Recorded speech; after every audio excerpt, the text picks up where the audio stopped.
Hoy el secretario de Gobernación, que está aquí con nosotros, Adán Augusto López Hernández, va a informar sobre el contenido de la ley electoral.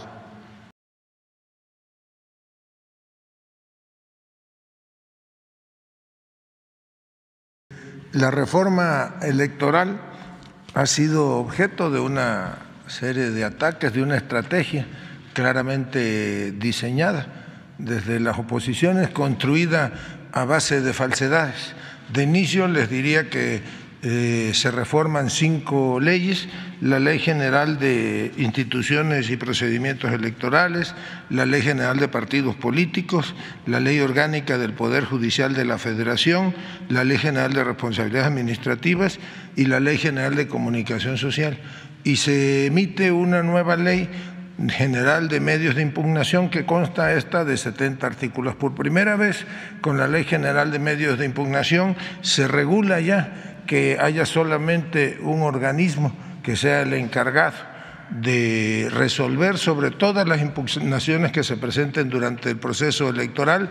Ahí no es cierto que se le quiten facultades al Instituto Nacional Electoral o al Tribunal Electoral. Por el contrario, desaparecen las facultades que tenían las juntas locales o las vocalías locales y se concentran todas en un solo procedimiento sancionador que será regulado por la dirección respectiva en el Instituto Nacional Electoral. Básicamente lo que la reforma a las otras leyes contiene, pues es el fin de la burocracia dorada del Instituto Nacional Electoral. Se suprimen privilegios como el seguro de gastos médicos mayores o el seguro de separación individualizada. Se instruye para que desaparezcan 2 fideicomisos específicos, uno de contingencias laborales y el otro que es relativo a la administración de los inmuebles, fideicomisos que, como todos los fideicomisos, pues están en la opacidad. Nadie sabe, nunca se ha hecho público cuál es el capital que se administran en esos fideicomisos, y se instruye para que en el caso, ese dinero se deberá reintegrar al erario federal, pero en caso de que hubiese liquidación de algún trabajador, con el dinero de esos fideicomisos se pueda aplicar. No hay, como dicen algunos trasnochados, un despido de aproximadamente 8,000 trabajadores. Lo que sí se reduce sustancialmente es el número de los vocales de las juntas locales y de las juntas distritales, que durante 365 días del año pues gozan hoy de una beca sustantiva. Se reduce en el caso de las juntas locales de 5 a 3 vocales. Cada uno de esos vocales tiene un ingreso mensual que ronda entre 50 y 70,000 pesos mensuales. Aunque no haya proceso electoral, ellos mantenían durante todo el año sus privilegios, amén del seguro de gastos médicos y otra serie de prestaciones administrativas. Y en las juntas auxiliares, que tampoco funcionan los 365 días del año, pasa de 5 vocales a un solo vocal.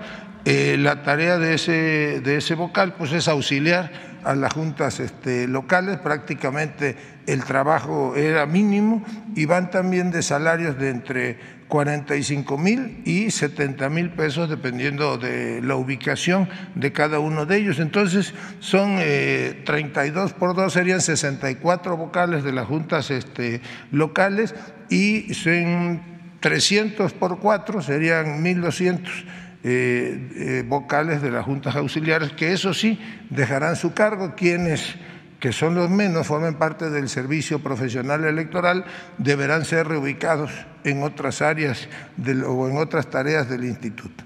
Igualmente señalan falsamente que se pone en riesgo la jornada electoral porque no hay la certeza de cómo se van a realizar los conteos rápidos o cómo va a funcionar el sistema preliminar de resultados electorales.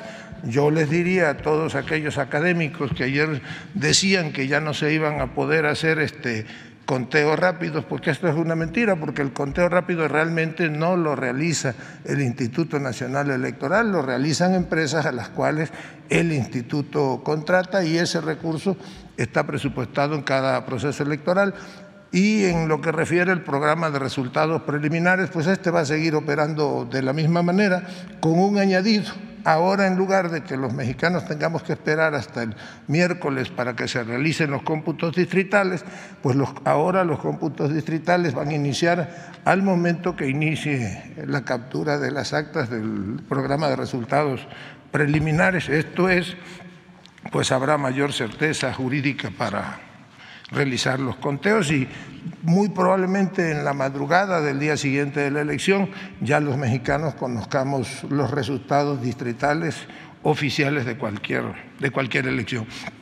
Igualmente se facilita el voto de los migrantes o de los mexicanos en el exterior, ahora será por internet y podrán hacerlo con su credencial de elector, con su pasaporte o con una matrícula consular, y algo que extrañamente mantienen callado es que ahora ya se abre la posibilidad de que sean sancionados quienes obtengan alguna prebenda o quienes, como se hacía antes, como en el caso del Pemex Gate, por ejemplo, financiaban a candidatos a cambio de obras, de cualquier tipo de contratos, una vez que estos hubiesen llegado a los cargos de gobernador, de presidente municipal.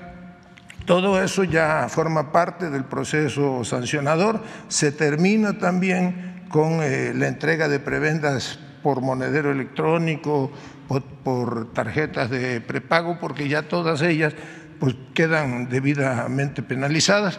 Básicamente eso contiene la reforma, es la eliminación de los privilegios de esa burocracia dorada, como decía el señor presidente. Por ejemplo, en el caso del señor Edmundo Jacobo desaparece el cargo que él tenía y termina ahí automáticamente una relación laboral con el Instituto Nacional Electoral de 30 años a la fecha. Se termina con la posibilidad de esa absurda reelección porque el año antepasado, 2020, se le reeligió para que su cargo terminara en el 2026. Ahora, pues prácticamente al desaparecer la dirección que lo ostentaba, que dice se tenía prerrogativas como el manejo del presupuesto, que era discrecional a cargo de él y del presidente del Consejo del Instituto Nacional Electoral, pues ahora ya pasa prácticamente al retiro y hay toda una serie de ajustes en prestaciones a los altos funcionarios del Instituto Nacional Electoral. En el caso de los que formen parte del servicio profesional de carrera, la ley obliga a que sean reubicados en otras áreas del mismo instituto, en las direcciones, por ejemplo, que ahora se compactan en 7 y antes eran 16. En el caso de los despidos, pues son básicamente 32 por 2, serían 64 vocales de las juntas locales y 1.200 vocales de las que se llaman las juntas auxiliares. Ese es el universo de posibles despidos, no llega ni siquiera al 7-8% del total de los 17.500 trabajadores que aproximadamente tiene el Instituto Nacional Electoral. Se fortalece incluso la relación laboral del resto de los empleados con el Instituto Nacional Electoral porque se compactan las áreas administrativas. La reforma prevé que en caso de que deban de ser liquidados, el recurso para ello está en los fideicomisos de los que dispone hoy el Instituto Nacional Electoral, fideicomisos que además se prevé ahí en la reforma, pues que van a desaparecer. Nada más se dejaría el fondo contingente si hubiese que aplicar liquidación a alguno de esos trabajadores. No son 2.000 y tantos, son, como le digo, 3 por 4, 12, 1.200 más 64, serían 1.264 vocales, que son los que pasarían a despido. Si algunos de ellos, que yo no creo que sea el caso, forman parte del servicio profesional de carrera, pues esos deberán ser reubicados dentro de las mismas juntas auxiliares o de las juntas locales o bien en la central del Instituto Nacional Electoral. No sabemos cuánto hay de dinero en los fideicomisos, tampoco, pues nunca han informado de ellos. Sí sabemos cuáles son ellos y estamos analizando la posibilidad de, vía la Comisión Nacional Bancaria y de Valores, solicitar la información y que se haga pública la información del monto que en efecto tienen esos fideicomisos. Lo que nosotros sí pediríamos a la Comisión, a través de la Comisión Nacional Bancaria y de Valores, es que esta información sea pública, que sea transparente y que los mexicanos puedan finalmente conocer el monto de los multimillonarios recursos. Pero no es un asunto laboral, porque ojalá y los trabajadores mexicanos, la mayoría del pueblo de México, tuviese esas prestaciones. Es que además de esas prestaciones ordinarias, esa burocracia dorada cuenta, cuando menos, con 3 privilegios, entre otros. Primero, el sueldo y viáticos y demás, que está por encima, ahorita te doy la palabra, está por encima de lo que gana el presidente, que es violatorio a la Constitución, al artículo 127 de la Constitución. Pero como se ampararon contra la ley de austeridad, mantienen esos sueldos, esos viáticos. Ese es un privilegio adicional. 2,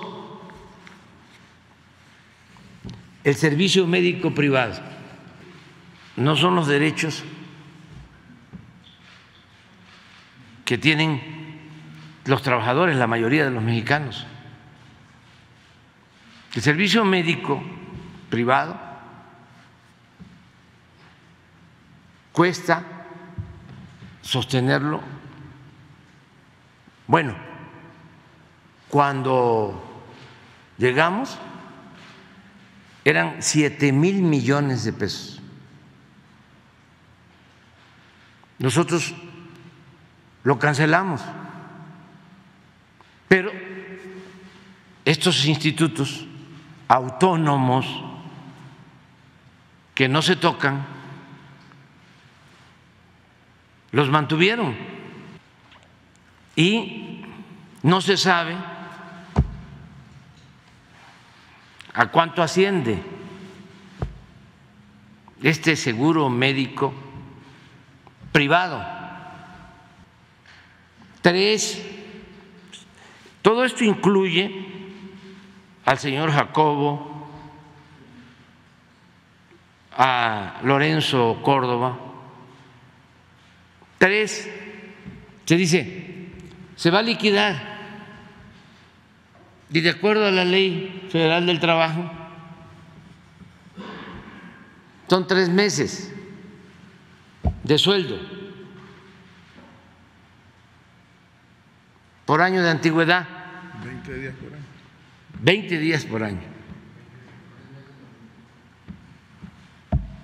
No, es que tienen una caja de ahorro especial en donde con el presupuesto público se les entrega una cantidad mensual que van ahorrando. Y este señor Jacobo, ahora que va a salir, se lleva todo lo que ahorró. O sea, si está ganando 160,000 pesos mensuales,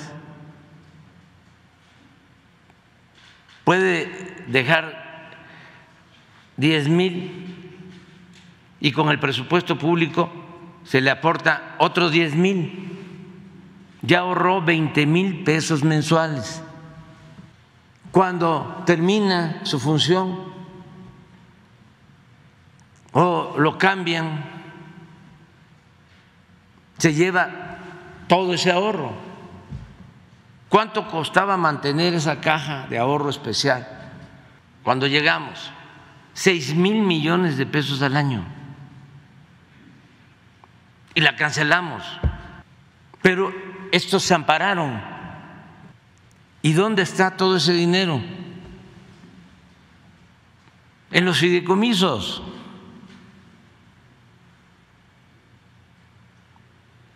¿Y cuánto es ese dinero? Enigma. No sabemos. Y tenemos derecho, todos, a saberlo. Ojalá y hoy aclaren esto. Pero no solo son los fideicomisos del INE.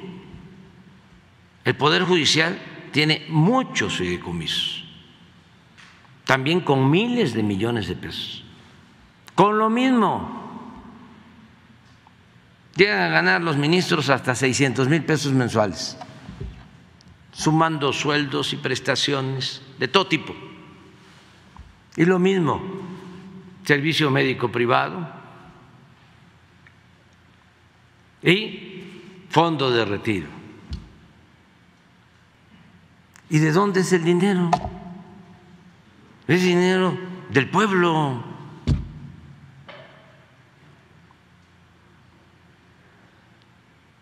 Ese es el fondo del asunto. Que si lo tratamos como si fuese, a ver, el despido de un trabajador, ojalá y los trabajadores recibieran todo esto. No, estamos hablando de una élite. Los tienen o los tenían que maiciar muy bien.